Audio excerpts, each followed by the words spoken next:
जब हम ये बात करते हैं इंडियन इनकम फॉरेन इनकम की, तो फॉरेन इनकम के लिए तो मेरा एनआरई अकाउंट है। तो सर आपके हिसाब से एनआरई अकाउंट और एनआरओ अकाउंट दोनों में क्या डिफरेंस और क्यों दोनों ज़रूरी हैं, दोनों ज़रूरी नहीं है, प्लीज़।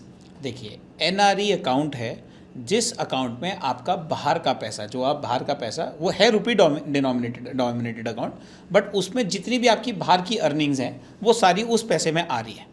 उससे अगर आप कभी भी रिपैट्रिएट करना चाहते हैं तो उस पर कोई रिस्ट्रिक्शंस नहीं है।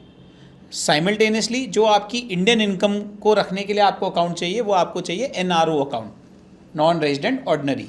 तो जहाँ भी आपकी जितनी भी इंडियन इनकम है, बिकॉज आप ये समझ लीजिए जो आपका सेविंग बैंक का सब्सिट्यूट है, सेविंग बैंक जो इंडियन सेविंग बैंक है उसका सब्सिट्यूट जो है, जो एनआरआईज के लिए अकाउंट है, वो सेविंग बैंक नहीं रखेंगे, वो पीपीएफ नहीं रखेंगे, वो क्या रखेंगे, वो एनआरओ अकाउंट रखेंगे। हमारा सेविंग्स अकाउंट एक झाजी का नहीं हो सकता, नहीं हो सकता एनआरआई का। अगर आप नॉन रेजिडेंट हैं, जहाजी तो हो सकते हैं, अगर 2 महीने के लिए जहाज पे गए तो आप जरूरी नहीं है कि आप एनआरआई बन जाओगे, नहीं। पर अगर आप एनआरआई का स्टेटस मेंटेन करते हो तो आप एनआरआई की केस की कैटेगरी में आ गए, तो उस केस में आप सेविंग बैंक नहीं रख सकते, पीपीएफ अकाउंट नहीं रख सकते। ये आप लोगों को ध्यान रखना जरूरी है।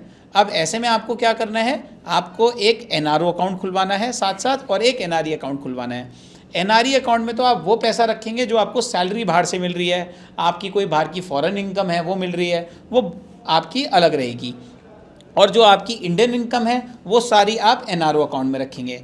आप एनआरई अकाउंट से बाहर पैसा भेजने के लिए कोई रिस्ट्रिक्शंस नहीं है, आप इसको कभी भी रिपैट्रिएट कर सकते हैं। पर अगर आपको एनआरओ अकाउंट से एनआरई में पैसा भेजना है या एनआरओ अकाउंट से कहीं बाहर पैसा भेजना है, तो उसमें जो भी हमारे रूल्स हैं वो फॉलो करते हैं। तो बेसिकली वो इंडियन में ही आ जाएगा, वो इंडियन से में, जैसे इंडियन अकाउंट हो गया, समझ लो है ये भी इंडियन अकाउंट, पर ये बाहर का पैसा। मैं समझ गया। तो ये झाजी के लिए जो एनआरई स्टेटस मेंटेन करे, उसका savings account is NRO account, उसका कोई सेविंग अकाउंट नहीं हो सकता। सिंपल सी बात। सो ये एक बहुत इंपॉर्टेंट चीज आज हमने सीखी, हमने जानी। तो अगर आप एक झाजी हैं, आपका एक एनआरई अकाउंट और एनआरओ अकाउंट होना बहुत जरूरी है। कोई पीपीएफ और कोई सेविंग अकाउंट एक झाजी का नहीं हो सकता अगर वो एनआरई स्टेटस मेंटेन कर रहा है तो।